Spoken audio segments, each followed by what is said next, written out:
Welcome back. All right, just the 4 games tonight. This is a number 30, but it's Malarchuk. So it's not a Ryan Miller before any Buffalo fans go, hey, it's a Ryan Miller. I do have Ryan Miller. I have a couple of Ryan Miller Buffalo jerseys. This is not one of them. This is a Malarchuk. I got a Malarchuk because I had an Eichel, and it feels like since he left Buffalo, I probably can't wear a Buffalo emblazoned or an Eichel emblazoned Buffalo jersey. All right, let's get into it, including why I'm wearing a Buffalo jersey. But we're going to start off talking about Florida and the Rangers. So Florida came into this one playing pretty well, but I had a feeling the Rangers they were playing pretty well coming into this one too. They're at home. It was Lyon versus Shesterkin. Now Knight was the backup. I would expect Knight plays tomorrow. They're playing in Pittsburgh. I get it. I get the feeling Spencer Knight will play tomorrow. They were kind of cagey. Paul Maurice basically insinuating it might be Lyon for both games, but I would think after tonight, you give Knight the start tomorrow. Denisenko has a shot that's held. There's a good back and forth that follows. But on their first shot, the Rangers score. It's Fox from Panarin and Zibanejad at 3:03. But he was in alone and he deked around Lyon. That was a filthy move by Fox. The Rangers were a post away from 2-0. But there's a power play then for the Panthers, and they score on it. And it is something that's been lethal for the Florida Panthers since they started getting better this month. Verhaeghe scores from Lundell and Luostarinen at 5:56. It was tic-tac-toe and buried. It was their fourth shot. Rangers press at 8 minutes. The shots are 4-1 Panthers at the half, meaning the Rangers hadn't had a shot in 7 minutes. Panthers are getting slot shots as well. So it's not just the amount of shots, it's that they're right in front of the net. There's some dangerous chances for Florida. Power play for the Rangers. There's a post for Zibanejad. Then there was a post for Fox. And then Zibanejad scores. Power play marker from Panarin and Fox at 17:21. Rangers have some momentum. Lomberg and Harper were unfriendly. Bennett gets hurt. It's a leg injury. He would come back. He would exit again. It did not look good. So second period, Lafreniere has a shot that's blockered aside. The Rangers press. They're kept to the outside. Reinhardt has a rush chance that's saved. They press, and the shots are 6-2 for the Panthers at 6.5 minutes as they're trying to tie the game. Panthers press at 7.5 minutes. Luostarinen has a chance that's held. There's a near miss for Reinhardt as the Panthers press. Zone time for the Rangers. They're not getting shots, but then during a scrambled play in front of the net, Vesey gets a goal. Gaudreau and Trocheck with the assists at 15:03. Bennett was back. 2:50 left. The Panthers get a power play. That's killed off. Things get pushy at the horn. So third period, Bennett wasn't on the bench in the lineup for Florida at this point. Panthers press at 2.5 minutes. The shots are 2 apiece at 4.5 minutes. Lafreniere has a rush chance that's saved, and then one just trickles across the line at 7:56, and it's Lafreniere's goal. And then at 8 minutes and 10 seconds, so 14 seconds later, Zibanejad scores from Panarin and Fox. So Panarin with some points, Fox with some points, big night for both of them. Zibanejad with a couple of goals. So Florida, desperate and down by a few, they decide to pull the goaltender with 9:21 left, and it works. Barkov scores from Tkachuk and Montour at 11:02, so they pulled the goalie again soon after. There was an empty net attempt by Shesterkin. That goes wide. I think we're going to be talking about a goaltender getting an empty net goal, because Ullmark almost had one. Igor almost had one. Didn't Carter Hart almost have one? Like, there's going to be a goalie that hits that net this year. But the empty net is hit by Hedl after some misses. Panarin, I think, missed it as well.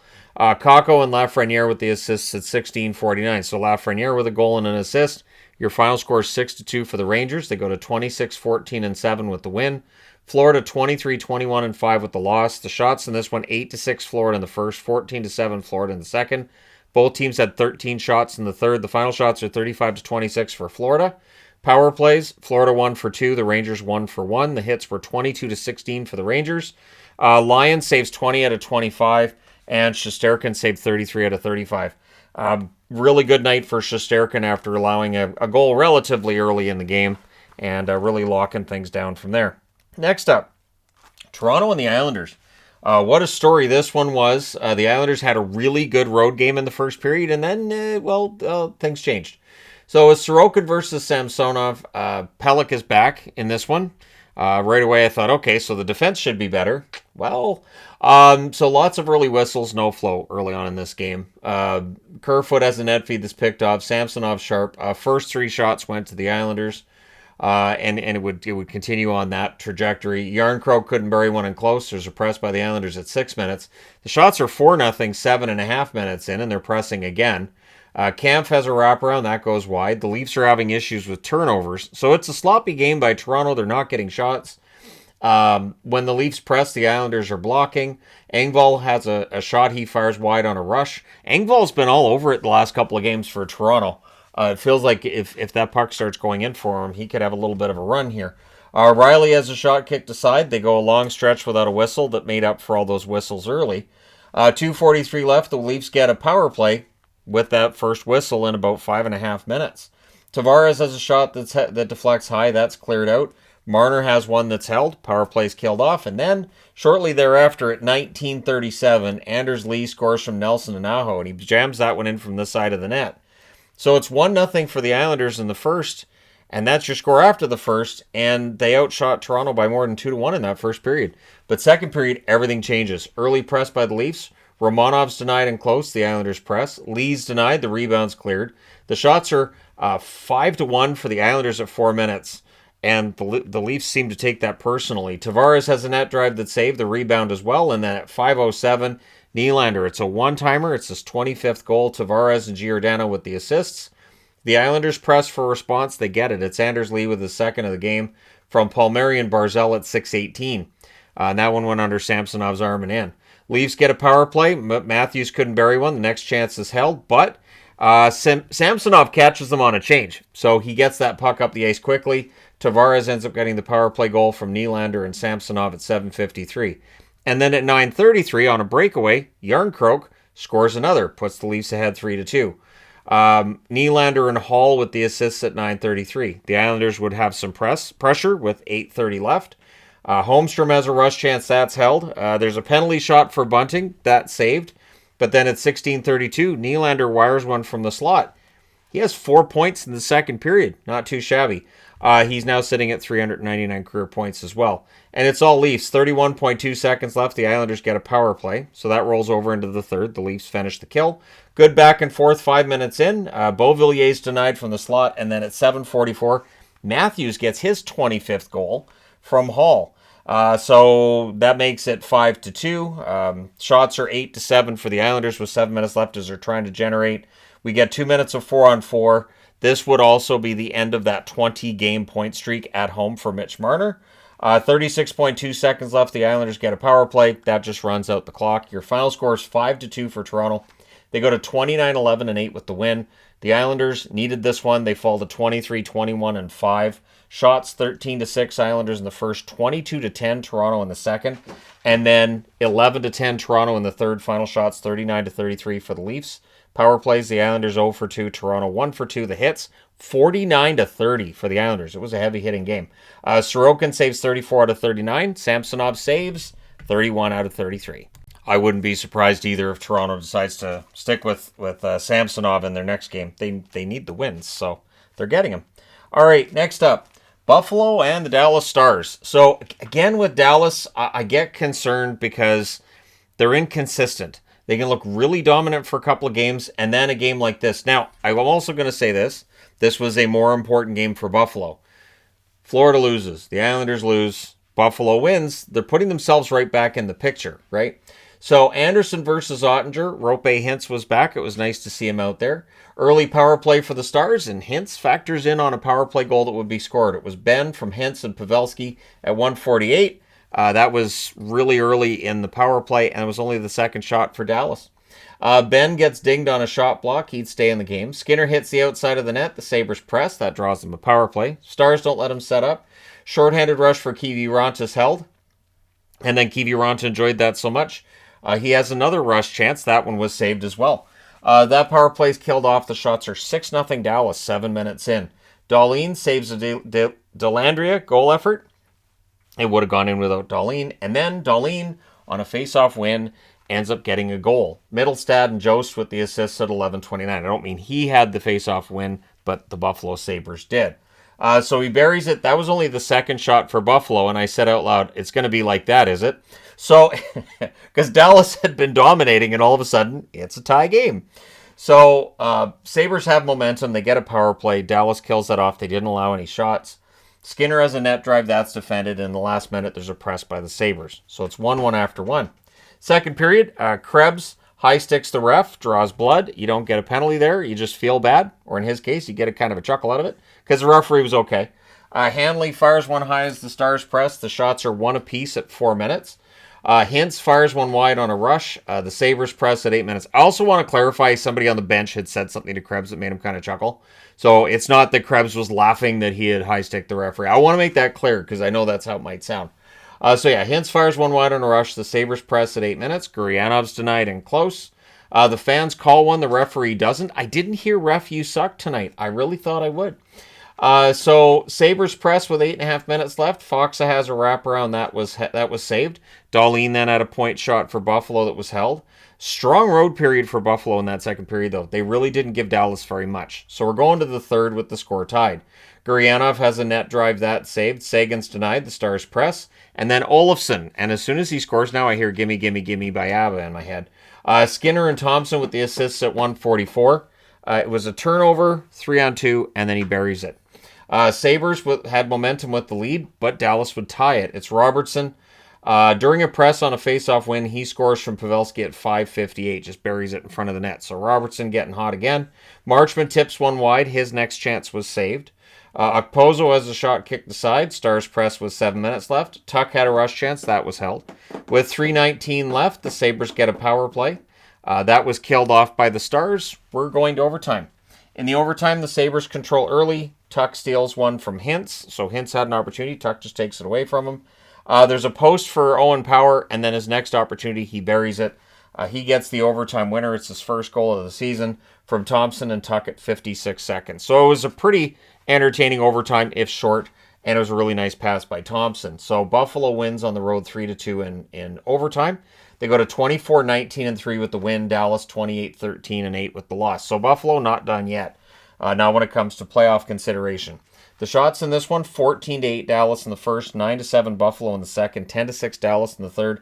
Buffalo had both shots in the overtime, including the one that matters.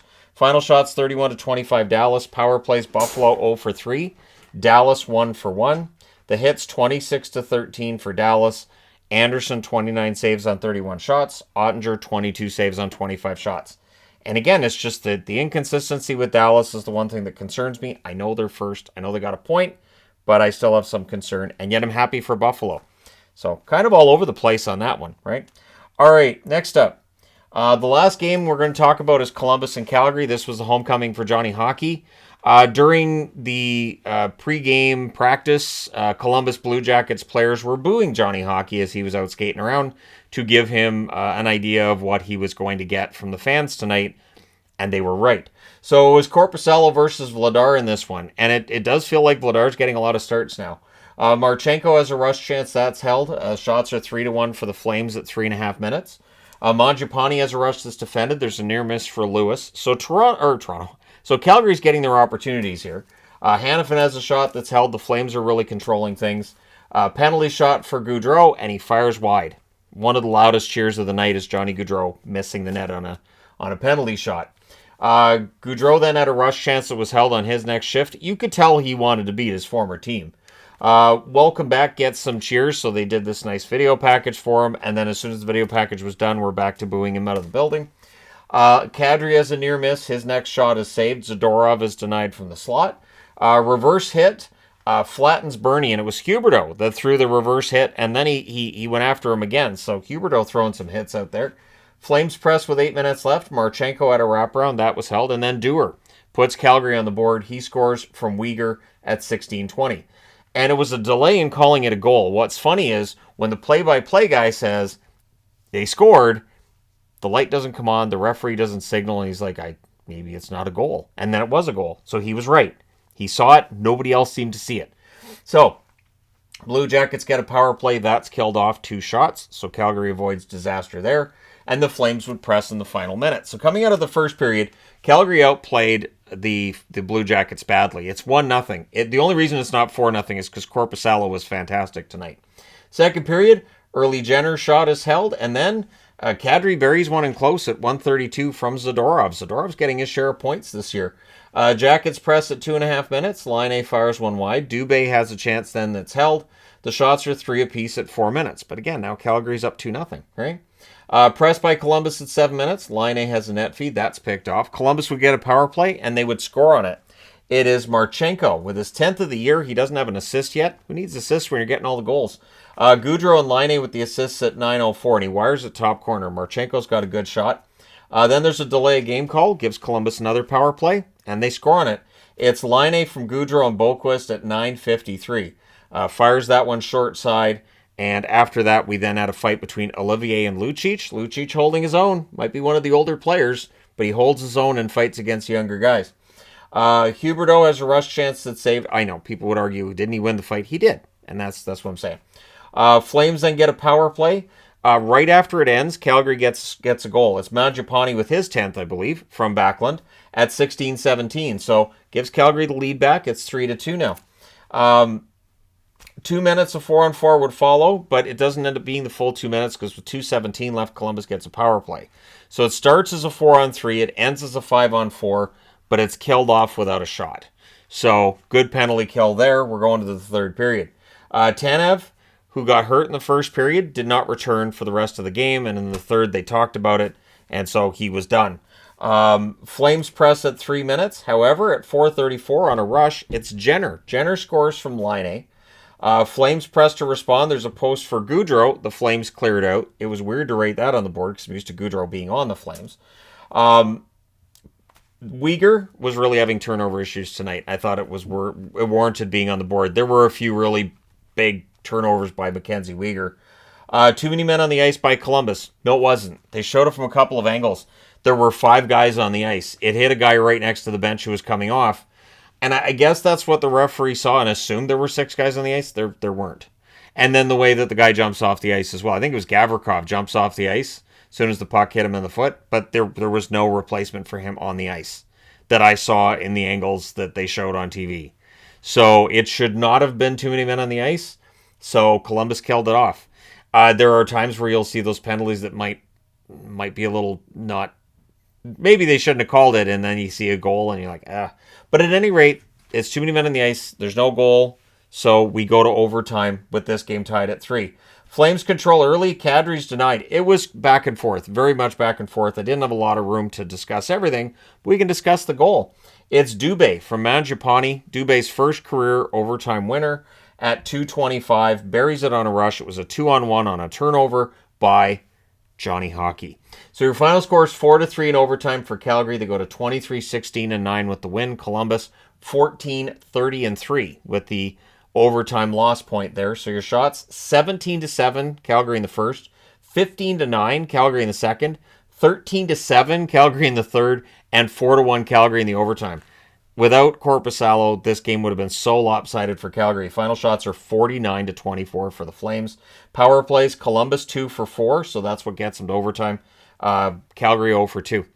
Your hits, 17-11 for Calgary. Korpisalo saves 45 out of 49. Good night for him. Vladar saves 21 out of 24. He just wasn't as busy. So there you go. Let me know your thoughts in the comments section below as always. Don't forget to hit like and subscribe if you're browsing your way through. You just happened upon this video. Thank you guys so much for watching, for all your support. I will talk to you again soon.